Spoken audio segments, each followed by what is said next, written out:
Christine Montanti tells me that she was shocked to find out how easily court-appointed guardians can completely cut off contact with family members and how hard it is to advocate for visitation rights. She's the sweetest woman. She's 77 years old. She's silly, she's fun, she's very innocent, very unsuspecting. Christine Montanti is talking about her mother, Carolyn.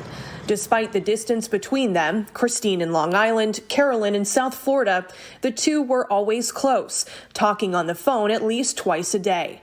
But that changed recently when Carolyn was placed in a guardianship. Her rights were taken away from her. She's isolated. She was blocked from her entire family and friends. Her phone was removed from her.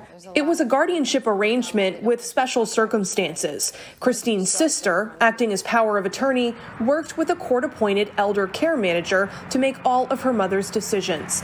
They moved her mother to a nursing home in Broward County where she could not leave the facility or speak to family members without supervision. During that time, Carolyn lost contact with almost all family and friends, including her only grandchild. And the isolation took its toll.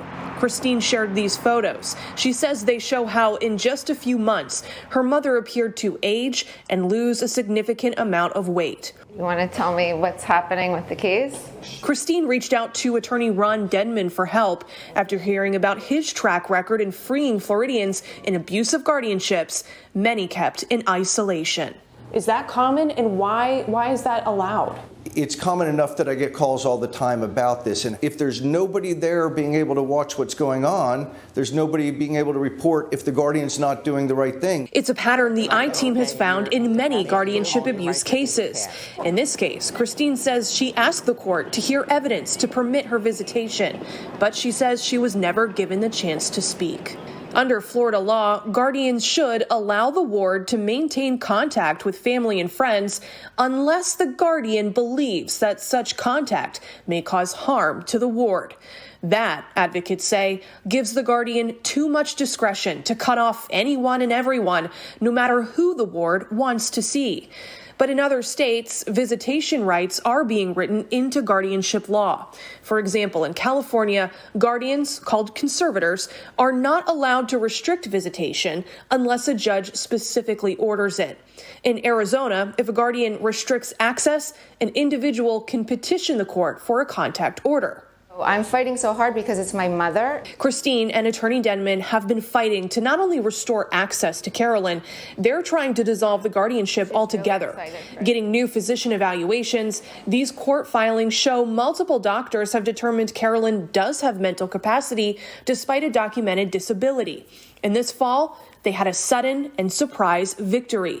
In this order, the judge made a complete reversal, finding any prior visitation or communication restrictions should be lifted, dismissing the care manager.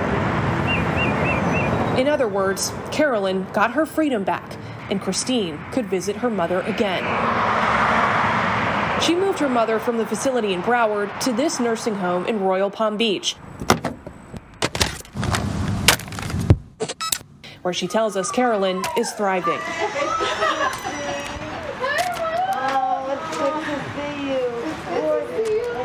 She's so happy. She has a second chance at life. What does that feel like when you see a client suddenly get their rights back? I don't know that I can explain that in words. I think it's a true reason that, some of us become lawyers. When you can change someone's life. And while they celebrate the recent ruling, they know this case isn't over. The family is still fighting in court over who should serve as power of attorney. Christine is afraid a guardianship arrangement could be appointed again. Christine tells me that this experience has moved her to warn others, and she wants to see major reforms in Florida and across the country.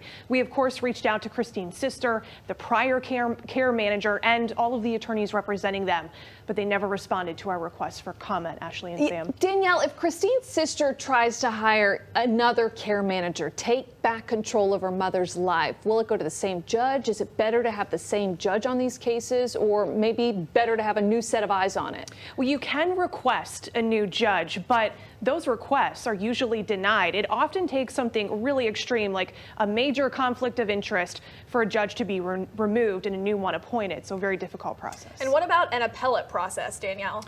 You can appeal these cases to a higher court. You can take it to the Florida Supreme Court and even further, but that, of course, is a process that moves very slowly. And if you have somebody who is elderly in a guardianship, you don't always have the benefit of waiting for these cases to be resolved. So many hoops to jump through. You can see how, families can just get bogged down trying to make their way through this. Yeah, absolutely. All right. Thank you, Danielle.